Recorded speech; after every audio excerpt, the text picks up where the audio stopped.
মানুষকে ভুল বুঝিয়ে বেহেশতের টিকিট যেভাবে বিক্রি করছে জামায়াত। জামাত ইসলাম গ্রামগঞ্জে মা বোনদেরকে ভুল বুঝিয়ে বেহেশতের টিকিট বিক্রি করছে বলে মন্তব্য করেছেন বিএনপির চেয়ারপারসন বেগম খালেদা জিয়ার উপদেষ্টা আবুল খায়ের ভূঁইয়া। শনিবার সন্ধ্যায় লক্ষ্মীপুর সদর উপজেলার চররুহিতা ইউনিয়ন মহিলা দলের সমাবেশে প্রধান অতিথির বক্তব্যে তিনি এই মন্তব্য করেন। স্থানীয় নবীগঞ্জ মাদ্রাসা মাঠে মহিলা দলের ব্যানারে এ আয়োজন করা হয়। আবুল খায়ের ভূঁইয়া বলেন, একটি দল পিয়ার পদ্ধতিতে নির্বাচন চায়, আর এখানে গ্রামে গঞ্জে ভোট কুড়িয়ে বেড়ায় আর প্রার্থীর পরিচয় করিয়ে দেয়। ইসলামের কথা বলে মানুষকে ধোঁকা দেওয়া যাবে না। মুসলমানরা এটা সহ্য করবে না।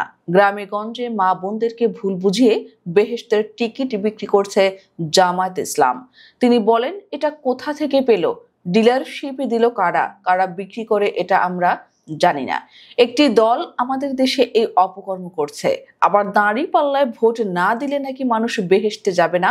এই সমস্ত কথা যারা বলে তারা বেঈমান, মুনাফেক। এটি স্ববিরোধী বক্তব্য।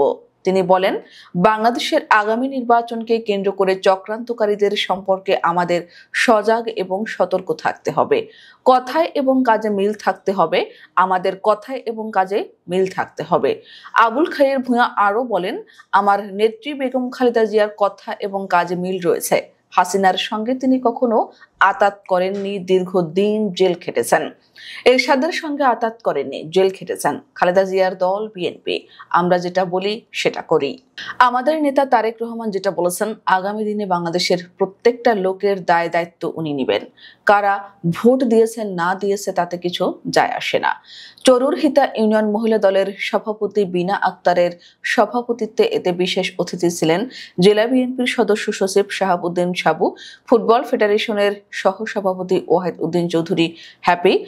উল্লেখ্য, একের পর এক বেফাঁস মন্তব্য করে ব্যাপক সমালোচিত হচ্ছেন জামায়াত ইসলামী মনোনীত কুষ্টিয়া ৩ আসনের সংসদ সদস্য প্রার্থী মুফতি আমির হামজা। আলোচনায় উঠে এলো তার বক্তব্য, জামায়াতকে ভোট দিলেই বেহেশত নিশ্চিত। সম্প্রতি এমন এক বক্তব্য দিয়েছেন তিনি, যা ঘিরে চলছে আলোচনা সমালোচনা।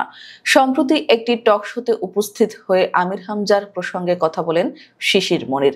প্রশ্ন উঠে, বারবার বিতর্কিত বক্তব্য দিচ্ছেন আমির হামজা। সর্বশেষ জামায়াতকে ভোট দিলে বেহেশত নিশ্চিত, জামায়াত এটা বিশ্বাস করে কিনা? জবাবে শিশির মনির বলেন, তার আগের বক্তব্যের জন্য তার বিরুদ্ধে ব্যবস্থা নেওয়া হয়েছে।